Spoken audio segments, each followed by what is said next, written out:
Jumpa kembali di M3 Journey Inspiration of Life. Pagi ini saya mau coba sharingkan teman-teman dengan judulnya Manusia jika hanya hidupkan tubuh dan jiwa tanpa roh dan firman Tuhan akan tersandung. Judulnya itu teman-teman. Jadi maksudnya manusia pada umumnya gitu, orang-orang dunia atau orang berkeyakinan itu hidup itu hanya dari dua unsur aja teman-teman. Jadi manusia itu pada manusia dunia itu umumnya ya cuman berupa tubuh dan jiwa saja teman-teman. Nah sebenarnya kalau kita bicara masuk ke kategori rohani gitu, manusia itu bukan cuma terdiri dari tubuh dan jiwa saja, tapi juga ada unsur roh. Nah unsur roh ini teman-teman yang bisa apa ya, bisa membuat kita mampu mengerti firman Tuhan dan kita mampu menghidupkan roh Tuhan di dalam kita teman-teman. Nah ini yang membuat kita bisa beriman untuk bisa mampu melakukan firman Tuhan teman-teman. Ujungnya seperti itu teman-teman. Nah ini saya coba dengan dasar kitab Roma teman-teman. Kitab Roma pasal 9 ayat 20-33 dan juga nanti di cross check dengan Roma pasal 8 teman-teman, ayatnya 26-30 teman-teman. Nah ini saya bacakan aja dulu sebelum saya masuk ke draft itu. Cuman intinya gitu teman-teman. Jadi manusia jika hanya hidupkan tubuh dan jiwa, ya tubuh itu kan tubuh gitu. Kalau jiwa itu kan berupa pikiran, perasaan, kehendak teman-teman. Jadi kalau cerita yang bicara jiwa gitu dari sisi rohani, jiwa itu apa ya? Tuhan tidak bisa terlalu mencampuri gitu teman-teman. Jadi Tuhan itu memang dari awalnya gitu memang menetapkan bahwa jiwa manusia itu adalah ya harus bisa mampu berdaulat sendiri, mampu berdiri sendiri gitu, mampu mempunyai jadi independen sendiri gitu, independen di dalam soal jiwa gitu. Karena Tuhan tidak mau menganggap manusia itu seperti robot teman-teman. Jadi manusia itu pengennya Tuhan jadikan ya sebagai manusia yang punya pikiran, perasaan, kehendak sendiri juga gitu. Jadi tidak bisa dipaksa aja gitu. Nah Tuhan kasih peluang manusia itu hak independen itu ya dari sisi jiwanya teman-teman. Kalau tubuh itu kan cuma mengikuti saja teman. Tubuh itu kan mengikuti dari jiwa gitu. Jadi kalau jiwanya nggak benar ya akan jadi nggak benar teman. Nah kalau kita compare lagi apa sih gitu yang mesti pikiran, perasaan, kehendak ini sesuai dengan Tuhan, ya kembali lagi teman. Jadi jiwa Tuhan itu sama aja, di dalam Tuhan itu juga punya pikiran, perasaan, dan kehendak gitu. Nah cuman kalau saya amati gitu, ya pikiran, perasaan, kehendak Tuhan itu ya dasarnya kan apa yang diperintah dan beraturkan Tuhan teman-teman di dalam firman Tuhannya teman-teman. Jadi kuncinya kalau kita pengen jiwa kita nggak liar gitu, ya kita mesti isi jiwa kita, pikiran, perasaan, kehendak kita itu dengan ya firman Tuhan teman-teman. Itu yang kita mesti isi gitu. Bahkan kalau kita isi dengan firman Tuhan pun, ya seperti contohnya bangsa Yahudi, bangsa Israel zaman dulu gitu. Waktu saat-saat awal-awal yang 2000 tahun yang lalu. Nah itu kan bukan berarti mereka tidak melakukan firman Tuhan teman. Mereka itu melakukan firman Tuhan. Nah firman Tuhan waktu itu disebutnya Taurat gitu loh. Nah cuman waktu itu Taurat itu benar-benar bentuknya itu firman Tuhan yang lebih bersifat hukum gitu teman. Yang benar-benar kaku banget gitu. Karena waktu itu tidak semua orang gitu diberi oleh Tuhan roh Tuhan di setiap manusia itu gitu. Ada mungkin manusia dari awalnya juga sudah ada roh gitu, roh manusia yang mestinya diisi oleh roh Tuhan. Tapi waktu itu ya rohnya kosong gitu kan.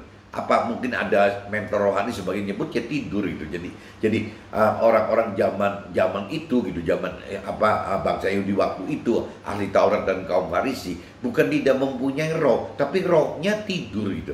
Roh orang ahli Taurat dan kaum Farisi itu tertidur gitu. Jadi yang hidup hanya cerita tubuh dan jiwa. Padahal secara jiwa yang namanya orang-orang ahli Taurat dan kaum Farisi waktu itu sudah diisi oleh ya firman Tuhan teman, yang berupa Taurat itu. Tapi karena rohnya tidak hidup, akhirnya pengertian firman Tuhan atau Taurat itu terlalu berdasar hukum dan kaku sekali teman-teman.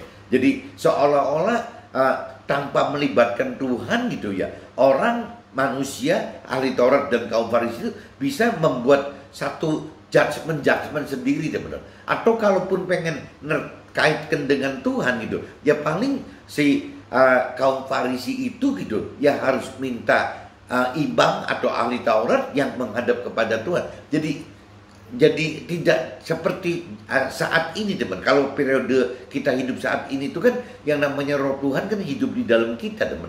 Jadi setiap saat kita bisa berkomunikasi dengan Tuhan asal kita mau menghidupkan Roh Tuhan teman. Jadi kalau zaman dulu masalahnya kembali lagi tidak ada Roh Tuhan di dalam si ahli Taurat dan kaum Farisi gitu. Karena waktu itu Roh Tuhan, kalau cerita Roh Tuhan yang hidup di dalam kita itu kan karena Nabi Isa. Waktu Nabi Isa disalibkan wafat gitu, Nabi Isa balik ke alam akhir, ke surga, ketemu Tuhan Allah, di mana Nabi Isa atau Yesus itu minta gitu supaya Roh Tuhan itu ditinggal kepada kita semua. Jadi kalau zaman kita orang sekarang, periode kita sekarang, harusnya sudah ada Roh Tuhan yang bisa kita hidupkan. Masalahnya, apakah kita sudah mengenal belum bahwa ada Roh Tuhan di dalam kita? Gitu. Apakah kita sudah mengerti belum bahwa ada Roh Tuhan di dalam kita? Dan apakah kita sudah mengenal dan mengerti tidak bahwa yang namanya Roh Tuhan itu harus dihidupkan, teman-teman? Waktu Roh Tuhan dihidupkan berarti ya firman Tuhan yang sudah nyanding nih, yang sudah ada di dalam kita gitu. Ya mestinya firman Tuhan itu ya akan menjadi hidup gitu, menjadi pikiran, perasaan, kehendak Tuhan apabila Roh Tuhan ya memberi kemampuan untuk mengerti, teman-teman. Tapi kalau seandainya tidak ada Roh Tuhan yang memberi kemampuan mengerti, yang dikhawatirkan itu nanti yang namanya firman Tuhan itu tidak beda dengan hukum-hukum Taurat saat zaman itu, teman-teman. Kalau ahli Taurat dan kaum Farisi saat itu kan dia sudah pegang hukum-hukum Tuhan gitu berupa atau kitab Taurat gitu. Tapi kan kaku, teman-teman, kaku sekali dan hukum. Nah, yang namanya firman Tuhan juga sama, teman-teman. Firman Tuhan yang sekarang kita baca di kitab suci atau di Alkitab, kalau di orang Muslim mungkin di Al-Quran gitu kan. Kalau teman-teman yang di luar Nasrani dan Muslim mungkin kitab masing-masing lah yang dari Tuhan gitu. Ya, itu kan dasarnya kan kitab-kitab yang memang dari Tuhan gitu. Nah, masalahnya itu ya apakah pengertian di dalam kitab itu apakah terlalu kaku nggak, terlalu hukum nggak, seperti waktu ahli Taurat dan kaum Farisi alami saat itu, teman-teman. Nah, ini kembali lagi, jadi dengan adanya Roh Tuhan di dalam kita, kita inginkan bahwa yang namanya firman Tuhan itu bukan kaku gitu, bukan menjadi hukum, tapi menjadi hidup, teman-teman. Nah, hidup ya itu. Jadi firman Tuhan itu kan umumnya pengertiannya itu kan tidak mati cuma seperti itu gitu. Bahkan firman Tuhan itu kadang-kadang ada yang sebagai firman sebagai pagar yang pegangan pagar yang kanan atau pegangan pagar yang kiri gitu. Nah, untuk menentukan mana pegangan pagar kanan kiri aja juga kalau tidak menghidupkan Roh Tuhan udah tidak tahu, teman-teman. Ya apakah kita mesti pegang pegangan yang kanan atau pegangan yang kiri di dalam firman itu aja udah kita nggak ngerti. Belum lagi kalau pengertian firman itu bisa hidup gitu. Nah, ini kan susah sekali, teman-teman.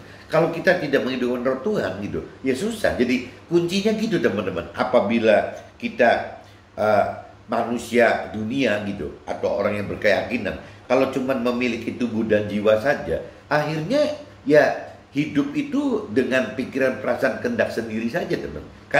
Kenapa? Karena Tuhan tidak bisa masuk ke dalam untuk mencampuri kedaulatan atau independen dari si manusia itu, teman-teman. Nah, sedangkan yang namanya jiwa Tuhan itu adanya di firman gitu. Jadi kalau kita tidak menguasai firman Tuhan, ya rasanya nanti timbulnya jiwa Tuhan, pikiran, perasaan, kehendak Tuhan tidak terjadi dalam hidup si manusia tersebut, teman-teman. Ya hidupnya itu ya dari pikiran, perasaan, kehendaknya manusia sendiri, teman-teman. Nah, kembali lagi, kalaupun misalnya firman Tuhan sudah ada di dalam manusia itu gitu, tapi kalau tanpa menghidupkan Roh Tuhan, tidak akan mampu mengerti, teman-teman. Tidak akan mampu mengerti akan firman Tuhan. Dan waktu tidak mampu mengerti firman Tuhan, takutnya nanti waktu melakukan juga tidak mampu, teman-teman. Tidak akan mampu gitu. Jadi roh Tuhan itu yang harus dihidupkan supaya kita mampu mengerti dan mampu melakukan, dan kita juga harus punya dasar firman Tuhan, teman-teman. Kalau kita hidup tidak punya dasar firman Tuhan, akhirnya yang hidup hanya dari pikiran perasaan kehendak sendiri, ya akhirnya tersandung, teman-teman. Jadi nggak keruan, jiwa dan tubuhnya jadi tersesat kemana-mana, tersandung, bisa tersandung nggak keruan gitu. Jadi kembali lagi, ya kita mesti memang hidupkan roh kita gitu. Jadi kita harus hidupkan firman Tuhan supaya bisa mengisi jiwa kita, dan kita juga mesti menghidupkan roh Tuhan untuk bisa mampu mengerti dan mampu melakukan firman Tuhan. Kurang lebihnya gitu, teman-teman. Nah, ini coba saya masuk ke kitab Roma, teman-teman ya. Kitab Roma pasal 9, teman-teman. Pasal 9 ayatnya 20 sampai 33, teman-teman. Ayatnya 20. Ayatnya kitab Roma 9 ayat 20 sampai 33. Saya coba baca, teman-teman. Siapakah kamu, hai manusia? Maka kamu membantah Allah. Dapatkah yang membentuk berkata kepada yang membentuknya, mengapakah engkau membentuk aku demikian? Apakah tukang periuk tidak mempunyai hak atas tanah liatnya untuk membuat dari gumpal yang sama suatu benda untuk dipakai guna tujuan yang mulia, dan suatu benda lain untuk dipakai guna tujuan yang biasa-biasa saja gitu. Jadi kalau untuk menunjukkan murkanya dan menyatakan kuasanya, Allah menaruh kesabarannya yang besar terhadap benda-benda kemurkaannya yang telah disiapkan untuk kebinasaan. Justru untuk menyatakan kekayaan kemuliaannya atas benda-benda belas kasihannya yang telah dipersiapkannya untuk kemuliaan, yaitu kita yang telah dipanggilnya bukan hanya dari antara orang yang Yahudi, tetapi juga dari antara bangsa-bangsa lain, seperti yang difirmankannya juga dalam kitab Nabi Hosea, yang bukan umatku akan disebut umatku, dan yang bukan kekasih akan disebut kekasih gitu. Dan di tempat di mana akan dikatakan kepada mereka, kamu ini bukanlah umatku, di sana akan dikatakan kepada mereka anak-anak Allah yang hidup. Dan Yesaya berseru tentang Israel, sekalipun jumlah anak Israel seperti pasir di laut, namun hanya sisanya akan diselamatkan.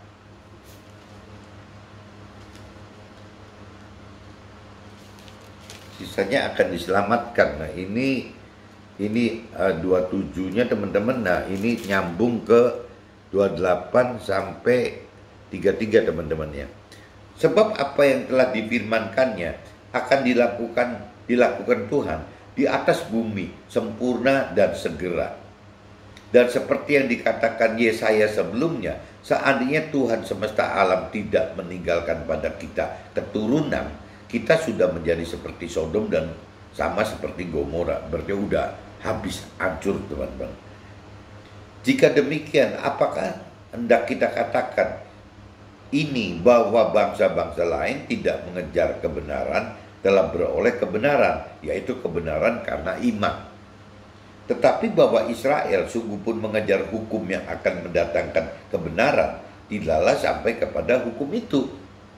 Mengapa tidak? Karena Israel mengejarnya bukan karena iman, tetapi karena perbuatan. Mereka tersandung pada satu batu sandungan, seperti ada tertulis, sesungguhnya aku meletakkan Sion sebuah batu sentuhan dan sebuah batu sandungan, dan siapa yang percaya kepadanya tidak akan dipermalukan.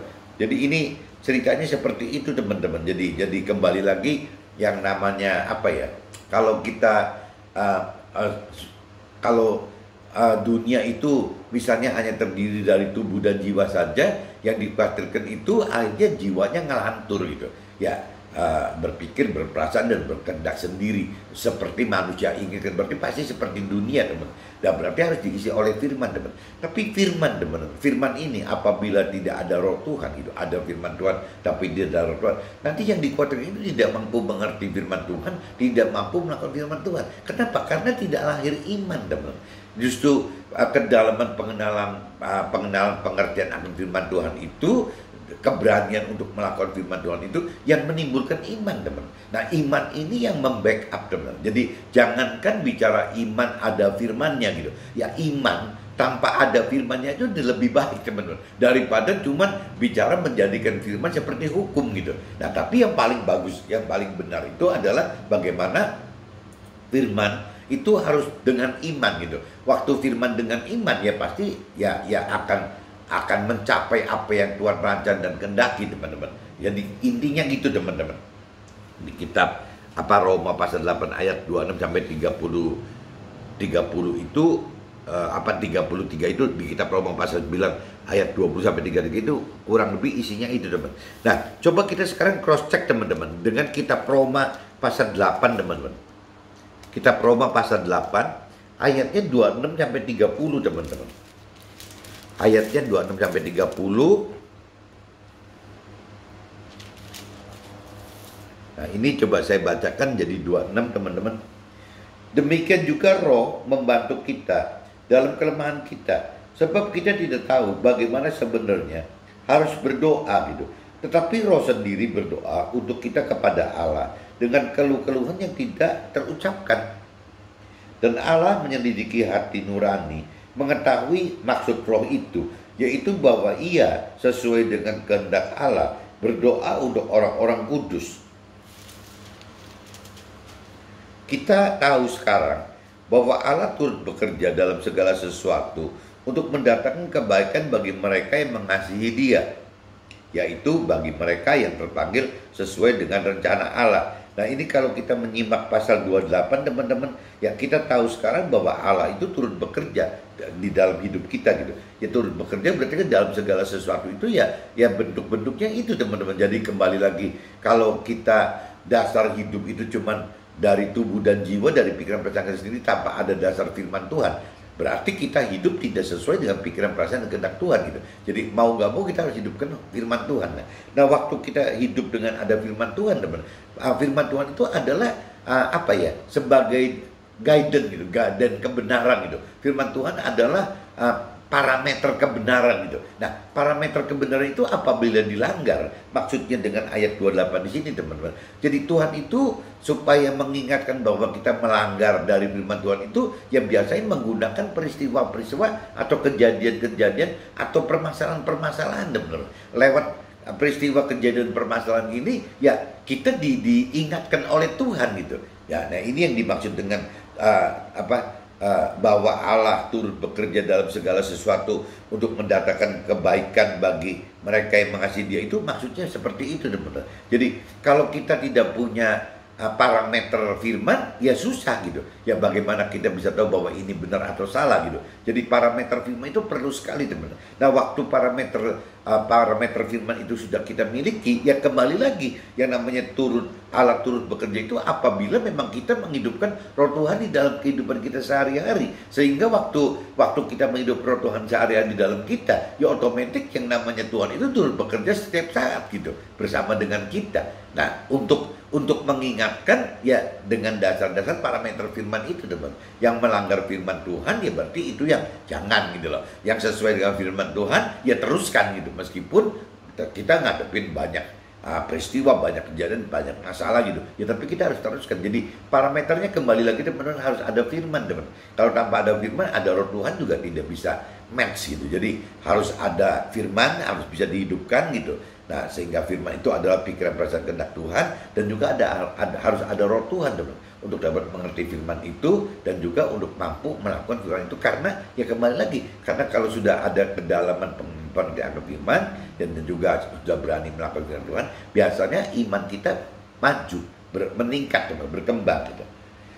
Sebab semua orang yang dipilihnya dari semula, mereka juga ditentukannya dari semula untuk menjadi serupa dengan gambaran anaknya, supaya ia, anaknya itu, menjadi yang sulung di antara banyak saudara. Dan mereka yang ditentukannya dari semula, mereka itu juga dipanggilnya. Dan mereka yang dipanggilnya, mereka itu juga dibenarkannya. Dan mereka yang dibenarkannya, mereka itu juga dimuliakannya gitu. Nah, ini saya sudah bacakan, teman-teman, di kitab Roma pasal 8 gitu, ayatnya dari 26 sampai 30 udah selesai. Nah, sekarang saya coba masuk ke draft saya aja teman-teman, barangkali bisa lebih jelas gitu.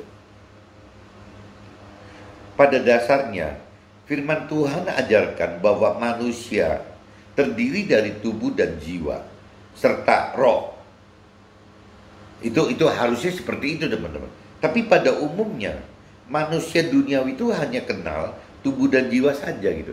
Jadi sebenarnya yang namanya manusia itu Tuhan ciptakan dasarnya adalah 3 unsur gitu ya. Bisa ada tubuh, ada jiwa, sama ada roh gitu. Itu pada dasarnya seperti itu teman-teman. Tapi pada umumnya manusia itu ya, saya nggak ngerti kalau disebut manusia itu kita mau kelompokin jadi berapa kelompok manusia gitu. Ya kalau manusia itu misalnya manusia yang tidak peduli ada Tuhan atau tidak ada Tuhan, tidak peduli ada firman Tuhan atau tidak ada firman Tuhan, ya apa itu kelompok 1, dah kita kategori kelompok 1. Nah kelompok 2 itu kan orang yang percaya Tuhan, teman. Orang percaya Tuhan dan orang yang percaya diri bahwa sudah mengenal Tuhan dalam arti kata mengenal firman-firmannya gitu. Nah ini kan mungkin yang terbanyak kan ini teman-teman. Tapi dasarnya kan kurang benar teman. Karena kembali lagi kalau kalau jiwa gitu, pikiran, perasaan, kehendak si manusia itu tidak didasari dengan pengenalan, pengertian akan firman Tuhan, akhirnya kan ya tidak bisa berpikir, berperasaan dan berkehendak sesuai dengan yang Tuhan pikir, Tuhan rasa dan kehendak. Jadi akhirnya kacau gitu. Ya berarti kan yang namanya manusia pada umumnya seperti itu teman. Hanya terdiri dari tubuh dan jiwa. Ya meskipun mereka percaya diri bahwa mereka itu seolah percaya Tuhan, tapi dengan jiwanya mereka sendiri, mereka merasa mengenal firman Tuhan, tapi juga dengan jiwanya mereka sendiri. Nah ini yang bikin kacau kan. Akhirnya kan ya saya kategorikan ini orang rohani tapi masih duniawi gitu. Pasti cara-cara hidupnya tidak beda dengan orang duniawi pada umumnya teman-teman. Umumnya seperti itu gitu. Nah ini yang saya anggap justru mayoritas orang di dunia itu banyaknya kategori ini teman-teman. Yang banyak itu orang yang punya keyakinan diri bahwa dia sudah percaya Tuhan, dia sudah mengenal Tuhan, mengenal firman Tuhan, tapi dari jiwanya sendiri teman-teman. Nah ini yang sangat bahaya teman-teman. Jadi orang-orang yang seperti ini ya sebenarnya cuma menghidupkan tubuh dan jiwa saja, tidak menghidupkan roh itu. Nah pada umumnya manusia seperti itu. Tapi kalau kita bicara manusia duniawi hanya kenal tubuh dan jiwa saja, tubuh yang diatur oleh jiwa yang berupa pikiran dan perasaan serta menghasilkan kehendak dari manusianya sendiri. Yaitu sudah dikatakan gitu. Jadi kalau kita tidak hidupkan unsur roh, ya akan seperti itu gitu. Secara firman, jiwa diciptakan Tuhan dengan hak kedaulatan bagi manusia, karena Tuhan mengendaki manusia sebagai manusia yang memiliki hati nurani gitu, bukan seperti robot. Jadi Tuhan itu pengen sekali manusia itu yang punya perasaan, punya pikiran, punya kehendak, punya hati nurani gitu, yang bukan seperti robot teman-teman. Dan Tuhan itu mengendaki seperti itu. Jadi kalau memang manusia itu memang percaya kepada Tuhan, ya mesti benar-benar membuktikan bahwa dia percaya kepada Tuhan gitu. Bukan karena dipaksa harus percaya Tuhan, nggak bisa gitu. Pengennya Tuhan itu dari hati, dari nuraninya si manusia itu sendiri yang pengen percaya sama Tuhan gitu. Begitupun soal mengasihi Tuhan teman-teman. Waktu mengasihi Tuhan juga sama gitu. Ya tidak mau Tuhan paksa manusia harus mengasihi Tuhan, nggak mau gitu. Ya pengennya Tuhan adalah manusia memang karena mau sendiri gitu ya untuk mengasihi Tuhan gitu. Nah bentuk-bentuk percaya Tuhan, bentuk-bentuk mengasihi Tuhan itu kan susah penilaiannya apa gitu loh. Kalau hanya di pikiran, perasaan dan kehendak saja gitu. Nah Tuhan kasih kategori itu ya kita percaya kepada Tuhan atau tidak, kita percaya kepada firman Tuhan atau tidak, kita mengasihi Tuhan atau tidak. Itu parameternya adalah dengan parameter melakukan firman Tuhan teman. Harus mampu melakukan firman Tuhan. Jadi percaya dan mengasihi itu adalah melakukan firman Tuhan gitu. Taat melakukan firman Tuhan. Apabila tidak melakukan firman Tuhan, penilaiannya jadi susah teman-teman. Nah untuk bisa melakukan firman Tuhan, Ya dasarnya harus bisa mengenal mengerti akan firman Tuhan dulu, teman. Kalau kembali lagi, kalau mau melakukan firman Tuhan tanpa dasar mengenal mengerti firman Tuhan, terus apa yang mau dilakukan gitu? Nggak ngerti. Nah, kalau kita sudah mengenal mengerti firman Tuhan, berarti sebelum kita melakukan, kita sudah tahu bahwa ada janji-janji Tuhan, ya, bahwa ada rancangan kehendak Tuhan, seperti yang di dalam firman Tuhan tersebut. Nah, waktu ada janji dan rancangan kehendak Tuhan, berarti timbul pengharapan dari kita, teman. Nah, waktu kita timbul pengharapan, ya terkaitnya berarti kita jadi beriman gitu. Ya, beriman, percaya kepada Tuhan bahwa ya pengharapan itu akan terjadi dalam hidup kita, janji itu akan kita tuai dalam hidup kita. Itu butuh iman, teman. Tanpa iman, ya rasanya untuk bisa mengunduh, menuai firman Tuhan, janji-janji Tuhan itu ya tidak bisa, teman. Jadi harus dengan iman gitu. Jadi kaitan orang hidup itu seperti itu, teman. Harus mengenal, mengerti akan firman Tuhan, harus mampu mengerti dan melakukan firman Tuhan gitu. Harus menghidupkan firman Tuhan, harus menghidupkan roh Tuhan gitu. Ya kaitannya kurang lebih gitu, teman. Sehingga nanti kita bisa beriman. Nah, waktu beriman itu kita bisa menuai janji-janji Tuhan, sehingga kita hidup masuk ke dalam rancangan kehendak Tuhan untuk bisa mendapatkan keselamatan akhirat dengan tambahan sukses duniawi. Sasaran intinya itu, teman-teman. Jadi kalau saya baca sekali lagi, secara firman, jiwa diciptakan Tuhan dengan hak kedaulatan, maksudnya independen bagi si manusia itu sendiri. Karena Tuhan mengendaki manusia sebagai manusia yang memiliki hati nurani, bukan seperti robot gitu. Jadi apabila manusia hanya menghidupkan tubuh dan jiwa saja, maka manusia akan hidup tanpa keterlibatan Tuhan dalam hidupnya. Jadi kalau manusia cuma hidup dengan tubuh dan jiwa, ya pasti nggak Tuhan-Tuhanan gitu. Ya dia hidup sendiri aja, seperti orang-orang dunia pada umumnya gitu. Jadi dia mengandalkan diri sendiri, ya dia juga berpikir, berperasaan dan berkehendak dari diri sendiri gitu. Jadi semuanya diri sendiri-sendiri, teman. Tidak ada kaitan dengan Tuhan gitu. Tuhan sebenarnya takut, Tuhan sebenarnya turut bekerja bagi manusia dalam segala hal melalui peristiwa dan kejadian dan permasalahan gitu. Tapi tanpa memiliki roh, maka manusia akan kehilangan akan makna peristiwa dan kejadian dan permasalahan yang Tuhan adakan tersebut gitu. Jadi kembali lagi, teman-teman. Jadi Tuhan turut bekerja dalam segala sesuatu dalam hidup kita. Dalam arti kata harus punya dasar dari kita harus mengenal mengerti akan firman Tuhan dulu, teman-teman. Yang tadi sebelumnya saya sharingkan gitu. Jadi turut bekerja dalam segala hal itu kan dalam bentuk peristiwa, kejadian atau permasalahan itu.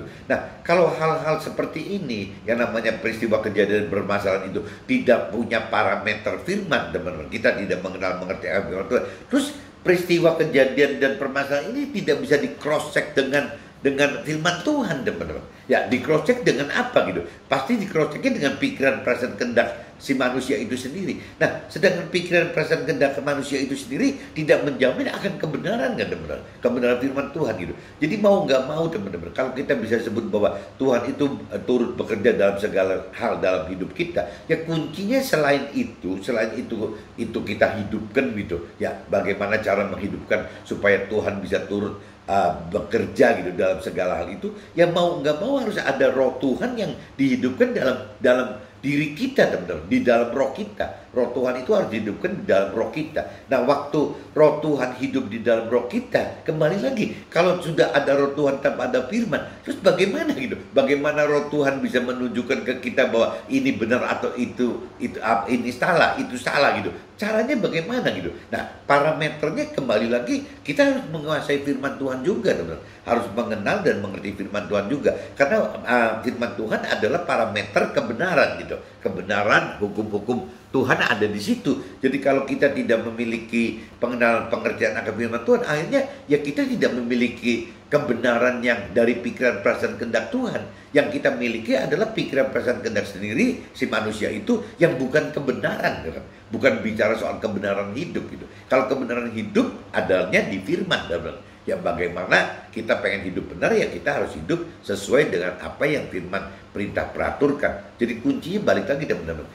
Kalau kita menganggap bahwa yang namanya Tuhan turut bekerja dalam segala hal, berarti kita menghidupkan roh Tuhan gitu. Nah, roh Tuhan itu harus dihidupkan karena dia jangan sampai dibiarkan diam atau tertidur atau mati gitu ya di dalam roh kita. Akhirnya kita nggak bisa ya berkomunikasi dengan Tuhan gitu. Tapi yang tadi saya katakan, kalau roh Tuhan hidup di dalam kita, kembali lagi tanpa ada jalur firman Tuhan, roh Tuhan pun juga nggak bisa gitu. Bagaimana menyampaikan ke kita? Ya dia, roh Tuhan menyampaikan ke kita, Tuhan menyampaikan kepada kita lewat peristiwa kejadian dengan permasalahan-permasalahan. Tapi kalau tidak ada parameter kebenaran firman Tuhan, kita tidak ngerti teman-teman. Ya peristiwa ini nih maksudnya untuk apa sih gitu? Tuhan apakan gitu? Yang namanya kejadian ini Tuhan maksud untuk memberi pengertian apa sih gitu? Yang namanya permasalahan ini ya Tuhan maksud untuk mengingatkan kita tentang apa sih gitu. Nah ini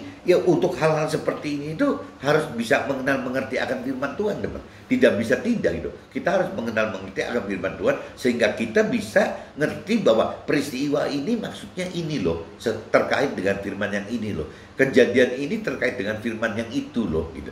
Yang namanya permasalahan yang kita hadapi ini akan terkait dengan firman yang ini dan yang itu gitu. Seperti itu teman-teman. Jadi mesti ada paket komplit teman-teman. Nggak bisa cuma tubuh dan jiwa saja. Selama cuma manusia terdiri dari tubuh dan jiwa ya fungsi Tuhan, kebenaran firman Tuhan gitu. Kebenaran bantuan dari Tuhan turut bekerja kepada dalam kita dalam hal segala sesuatu itu melalui roh Tuhan itu ya tidak terjadi apa-apa teman-teman. Jadi kembali lagi kembali lagi yang tadi saya katakan ya supaya kita tidak cuma isinya pikiran, perasaan, kehendak kita manusia ini gitu. Ya kita harus mengisi jiwa kita itu dengan firman Tuhan teman-teman. Waktu jiwa kita sudah terisi firman Tuhan, pikiran, perasaan, kehendak Tuhan itu ada di dalam firman Tuhan. Berarti sudah transfer ke dalam pikiran, perasaan, kehendak kita kalau kita menguasai firman. Nah tinggal yang tadi dikatakan bagaimana supaya firman itu hidup. Nah firman hidup itu ya harus bisa menghidupkan roh Tuhan teman. Karena kalau roh Tuhan tidak dihidupkan, kita tidak pernah akan mengerti ya firman Tuhan itu yang mana. Nah untuk bisa mengatakan firman yang mana itu ya kembali lagi roh Tuhan yang akan mampu membuat kita mengerti firman yang mana gitu. Yang dengan kejadian peristiwa ini, dengan kejadian ini, dengan permasalahan ini, ya firman mana yang terkait gitu. Nah untuk melakukan firman Tuhan itu ya kembali lagi juga butuh roh Tuhan untuk mampu melakukan firman Tuhan gitu. Karena waktu kita melakukan firman itu butuh kemampuan itu untuk apa? Untuk bisa berani melakukan firman Tuhan itu ya kembali lagi keberanian melakukan firman itu ya butuh iman teman. Iman itu akan lahir dari kedalaman pengenalan firman Tuhan dan dengan banyaknya kita berani melakukan firman Tuhan, akhirnya iman kita terasa naik terus teman-teman. Nah ini yang dibutuhkan gitu, yang dibutuhkan itu seperti ini. Nah firman tadi katakan ya kalaupun kita ngomong kasarnya ada iman gitu, iman yang besar sekali gitu. Seperti contohnya Nabi Abraham gitu, meskipun guidance-nya tidak, guidance firmannya waktu zamannya Nabi Abraham nggak nyanding setiap saat gitu. Beda dengan kita, kalau kita kan istilahnya kitab sucinya sudah tersedia, Alkitabnya Nasrani dan Al-Qur'annya Muslim kan sudah tersedia di kita. Mereka sudah siap setiap saat gitu. Tapi waktu zamannya Nabi Abraham kan tidak teman-teman. Nah cuman kembali lagi ya Tuhan membenarkan Abraham itu bukan dari firman-firmannya gitu, tapi lebih nonjol dari imannya. Dari sisi iman Abraham itu yang menuntun Abraham masuk ke dalam hukum yang Tuhan kehendaki, kebenaran yang Tuhan kehendaki, yaitu keselamatan akhirat itu teman-teman. Tuhan adalah roh dan manusia adalah tubuh dan jiwa serta roh gitu. Jadi kalau bicara Tuhan pribadi ya tidak ada tubuh dan jiwanya teman-teman. Yang namanya Tuhan pribadi itu, Tuhan Allah itu ya basicnya ada roh teman-teman. Jadi kalau Tuhan ketemu manusia itu yang dilihat itu yang utama itu roh kitanya, roh manusianya teman. Nah orang-orang yang tadi berkeyakinan atau orang duniawi tadi yang tidak menghidupkan roh, lah bagaimana jadi bisa berkomunikasi dengan Tuhan, karena Tuhan kan bentuknya roh gitu. Jadi tidak nyambung teman-teman. Jadi memang balik lagi kalau kita mau ada hidup kita berkaitan dengan Tuhan ya mau nggak mau teman-teman, bahwa adalah tubuh jiwa donor itu harus dihidupkan semua. Maka jika kita hidupkan roh kita, maka kita akan lebih berinteraksi dengan Tuhan melalui roh. Ya, bahkan Tuhan dalam menempatkan roh Tuhan ke dalam roh manusia masing-masing gitu.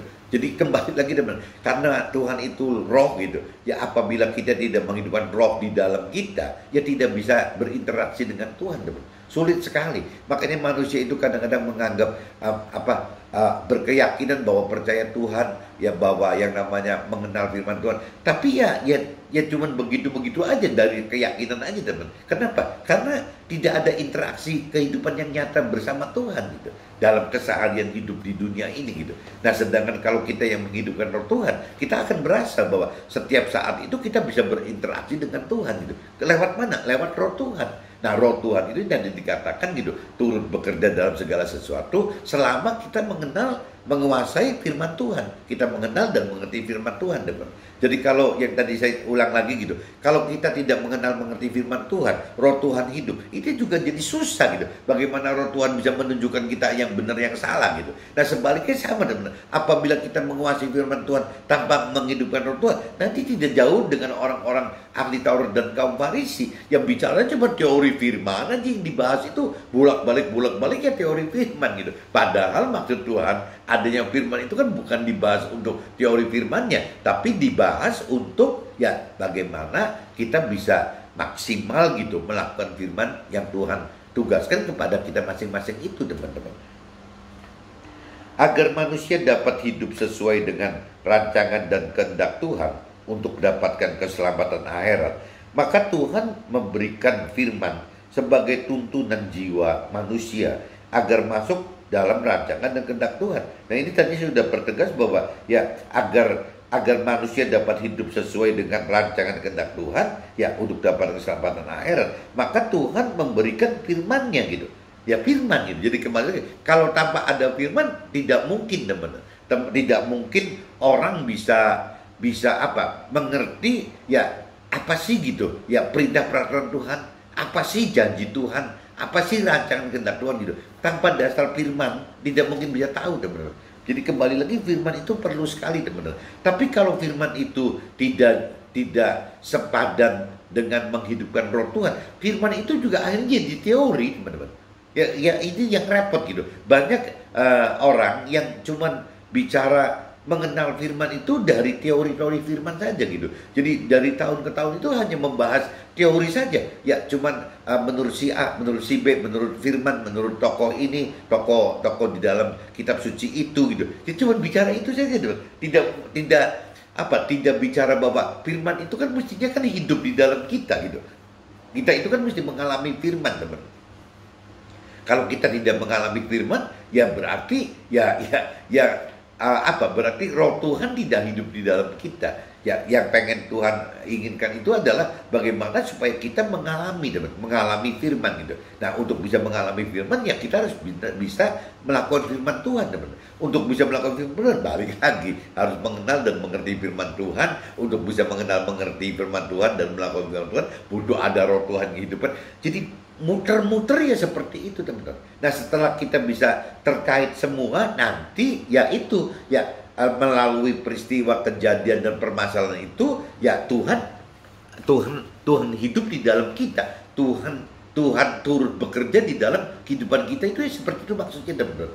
Jadi lewat cross check, lewat parameter firman Tuhan, kebenaran firman Tuhan di cross check dengan peristiwa kejadian dan permasalahan yang timbul. Nah, di situ kita akan tahu bahwa oh, kita sedang mengalami firman yang ini loh. Oh, kita sudah bisa mampu melakukan firman yang ini loh. Baru akan ketahuan di situ, teman-teman. Jadi kembali lagi, ya memang firman itu harus dihidupkan, teman-teman. Baru yang namanya kita istilahnya Tuhan turut bekerja dalam segala hal di dalam hidup kita itu terjadi, teman-teman. Dan kalau sampai itu terjadi, ya kita kemungkinan besar bisa masuk ke dalam rancangan kehendak Tuhan, yaitu keselamatan akhirat. Bahkan kalau memang Tuhan memberikan kita privilege untuk bisa sukses duniawi, ya kenapa tidak gitu? Gampang-gampang aja. Karena kitab suci di kitab Matius pasal 6 ayat 33 yang menjanjikan itu, ya dahulu kerajaan surga dan kebenarannya. Setelah kita mengerti melakukan jadi mencari pribadi Tuhan, mengenal, mengerti dan melakukan perintah peraturan pribadi Tuhan dan juga firman-Nya gitu, ya otomatis ya kita berarti sudah masuk ke dalam kategori carilah dahulu kerajaan Allah dan kebenarannya gitu. Nah tinggal sisanya kan urusan tambahannya gitu. Tambahannya itu ya istilahnya itu privilege-nya Tuhan untuk terhadap kita, dan Tuhan yang tahu persis teman-teman bahwa seberapa banyak kita bisa diberikan kelimpahan gitu atau sukses duniawi itu ya itu Tuhan yang tahu. Karena kalau misalnya kita kebablasan juga terlalu banyak menerima kelimpahan kita yang nggak siap, malah kita jadi kembali jadi orang dunia lagi teman-teman.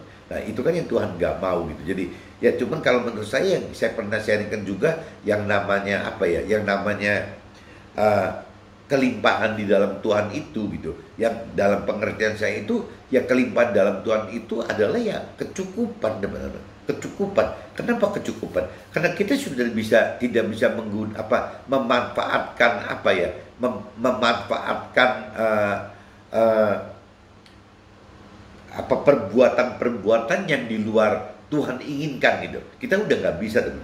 Jadi akhirnya ya kita hidup hanya dasarnya sesuai keperluan saja gitu. Ya sesuai keperluan yang Tuhan perintah peraturkan gitu. Akhirnya kita sudah jauh dari keinginan-keinginan orang dunia yang ingin berlimpah-limpah karena ingin misalnya memuaskan nafsu-nafsu duniawi gitu. Ya bagaimana untuk menjadi orang yang terkaya, bagaimana menjadi orang terkenal gitu. Ya kita sudah kehilangan seperti itu teman-teman. Makanya tadi saya katakan kalau sampai kita sudah dibentuk Tuhan kehilangan seperti itu gitu, kehilangan rasa bagaimana ingin menjadi yang kaya, bagaimana menjadi yang terkenal, bagaimana untuk dapat memenuhi semua nafsu-nafsu duniawi yang kita inginkan gitu. Nah setelah kita bisa melepaskan itu, bisa meninggalkan itu teman-teman, Tuhan legowo gitu, gampangnya kalau bahasa manusianya legowo gitu, dengan memberikan ya kelimpahan kepada kita dengan batas-batas yang kita perlukan. Nah umumnya sih teman-teman, kalau yang buat kita pribadinya yang tadi dikatakan karena pengenalan kita sudah lebih dalam akan kebenaran firman Tuhan, akhirnya kita tidak bisa hidup berlimpah seperti orang dunia teman-teman. Ya kita cuma hidup ya sesuai keperluan itu. Nah mungkin sisanya itu ya kita bagaimana menjadi alat Tuhan gitu. Ya menjadi alat Tuhan, karena Tuhan menghendaki kan cuma dua teman-teman. Kalau di pengertian saya itu cuma dua gitu. Satu, Tuhan pengen kita selamat, kita pribadi selamat. Ya dengan melakukan firman Tuhan berarti kita mendapatkan keselamatan gitu. Nah tapi Tuhan juga akan memberikan yang lebih gitu, tantangan yang lebih itu apabila kita bisa mengajarkan teman-teman, mengajarkan firman Tuhan gitu. Kalau mengajar firman Tuhan ya seolah-olah Tuhan bilang ya nanti posisi kita bukan cuma sebagai warga di dalam kerajaan sorga, tapi kita jadi tim di kerajaan sorga bersama dengan Tuhan. Itu bonusnya teman di alam akhirat gitu, bukan yang sekarang di dunia ini. Bonusnya itu adalah posisi gitu, posisi kita di dalam tim kerajaannya Tuhan di dalam surga. Nah di dalam tim itu juga kan ada susunan lagi teman-teman, ada tingkatan lagi. Semakin banyak kita bisa melakukan dan mengajarkan firman, ya logikanya gitu, rasionalnya ya posisi kita akan makin tinggi teman-teman. Itu bonusnya. Nah tapi sebenarnya selain untuk kita dapatkan bonus itu, Tuhan yang kedua ingin bagaimana melalui kita, ya kita menjadi alat keselamatan bagi sesama kita teman-teman. Jadi kalau kita urut teman-teman dari sisi Tuhan, Tuhan itu cuma pengen dua teman-teman. Bagaimana Tuhan pengen kita selamat gitu, ya bagaimana kita hidup berkeselamatan akhirat, jangan sampai cuma gara-gara kesusahan duniawi di alam yang fana ini, yang sementara ini, kita akhirnya tidak mendapatkan keselamatan akhirat. Nah Tuhan pengen kita itu berkeselamatan akhirat teman-teman. Dan yang kedua, Tuhan pengen sesama kita juga sama teman-teman. Bagaimana melalui kita menjadi alat Tuhan untuk bisa juga mendapatkan keselamatan. Si sesama ini mendapatkan keselamatan gitu. Jadi kalau kita gabung di pengertian saya, kalau kita gabungkan dua itu, apa sih yang Tuhan mau untuk pribadi Tuhan? Hampir nggak ada teman-teman, nggak ada. Jadi Tuhan itu sebenarnya cuma tujuannya bagaimana ya menyelamatkan kita dan sesama kita untuk bisa hidup bersama Tuhan di dalam akhirat, di dalam sorga itu teman-teman. Nah tinggal ya posisi aja gitu. Ya kita kalau yang melakukan firman Tuhan ya cuman seperti warga sorga gitu. Tapi kalau kita bicara yang mengajarkan firman Tuhan gitu, ya bisa masuk ke dalam tim kerajaan sorganya. Cuman itu aja tuh yang membedakan itu. Nah tinggal kan apa sih yang bicara mengajarkan ini gitu. Kalau mengajarkan itu kan kembali ke talenta kita di dunia ini teman-teman. Kalau misalnya kita yang pengusaha dan orang karir, kan bukan mentor rohani talentanya gitu. Ya berarti kita mengajarkan firman Tuhan itu dalam bentuk bagaimana memberitakan, menyaksikan gitu. Menyaksikan kebenaran firman Tuhan yang kita alami dalam hidup kita gitu. Bersama Tuhan dan sesuai dengan firman Tuhan teman-teman. Cross checknya begitu gitu. Nah ini yang kita mesti saksikan gitu kepada sesama kita supaya sesama kita jadi tahu bahwa Tuhan, keberadaan Tuhan itu ada dan nyata, dan mereka tahu bahwa untuk bisa mencapai rancangan kehendak Tuhan dalam arti kata target keselamatan akhirat itu ya harus melalui ya bagaimana mengenal firman Tuhan teman. Tidak bisa tidak, harus mengenal firman Tuhan, harus mengerti firman Tuhan, harus melakukan firman Tuhan, dan itu harus tahu gitu. Nah untuk bisa itu semua harus bisa mengenal firman Tuhan dan harus bisa menghidupkan roh Tuhan. Jadi puter-puternya seperti itu teman-teman. Tapi kalau teman-teman yang memang punya talentanya menjadi mentor rohani, ya mungkin beda dengan kita yang di pengusaha atau di karir yang di marketplace atau di dunia sekuler. Ya orang-orang yang punya talenta mentor rohani, ya Tuhan minta ya mengajar kita-kita gitu. Kita-kita yang bukan mentor rohani, ya urusan firman Tuhan benar. Ya itu mengajarkan loh, mengajarkan bagaimana cerita, mengajarkan firman-firman, apalagi firman kan banyak sekali gitu. Jadi harus ada pendalaman firman itu. Tapi cukup di situ teman-teman. Adapun kalau kita bicara melakukan firman Tuhan, kan bukan dengan tugasnya mentor rohani teman-teman. Mentor rohani kita ketemu hari apa sih gitu. Ya mungkin kalau buat Nasrani ketemu hari Minggu gitu. Ya kalau misalnya untuk Muslim ketemu hari Jumat gitu. Atau mungkin yang agama lain mungkin ada pertengahan bulan, ada awal bulan. Paling cuma begitu aja teman-teman. Lah, sedangkan kita butuh dengan Tuhan itu bukan cuma seminggu sekali atau sebulan 2 kali gitu. Kita butuh setiap detik gitu. Kita ini butuh Tuhan itu setiap detik. Ya berarti satu-satunya jalan ya kita harus bisa ya melakukan firman Tuhan itu bersama roh Tuhan teman. Bukan dengan mentor rohani. Tapi banyak orang salah kaprah ya pengen coba melakukan firman Tuhan itu dengan terus-terusan narik mentor rohaninya. Ya percuma teman. Mentor rohani itu tugas itu bagaimana mengajarkan kita seminggu sekali ya atau mungkin sebulan 2 kali. Mungkin kalau yang saya tahu misalnya agama Buddha atau agama yang masih pegang wihara apa kentengan gitu ya. Itu kalau nggak salah kan masih ada tanggal 1 sampai tanggal 15 katanya tanggal hitungan Cina gitu, hitung Tiongkok gitu. Ya seperti itu. Berarti kan cuman ada sebulan 2 kali teman. Nah itu kalau itu begitu. Tapi kalau Nasrani kan yang saya tahu kan 4 kali teman-teman. Yang namanya Muslim juga sama. Ya hari Jumat 4 kali juga. Kalau Nasrani hari Minggu, kalau Muslim 4 kali tapi hari Jumat gitu. Nah cuman kan kembali lagi 4 sebulan 2 atau 4 kali itu kan rasanya kurang teman-teman. Untuk bisa melakukan firman harus cuman sekedar ketemu mentor rohani 2 kali dalam sebulan atau 4 kali dalam sebulan, nggak cukup. Jadi yang namanya ketemu mentor rohani tugasnya ya hanya untuk bagaimana menambahkan firman-firman aja teman untuk hidup kita. Adapun mempraktekkan firmannya ya melakukan firmannya ya kita pribadi gitu. Kita pribadi dengan roh Tuhan tadi teman, dengan firman Tuhan dan roh Tuhan tadi. Mudah-mudahan teman-teman bisa nangkep teman-teman maksud sharing pagi ini. Jadi makanya saya kasih judul manusia jika hanya hidupkan tubuh dan jiwa tanpa menghidupkan unsur roh dan firman Tuhan dan roh Tuhan gitu. Kalau tambahin lagi ya akan tersandung teman, akan tersesat. Oke teman-teman, see you, bye bye.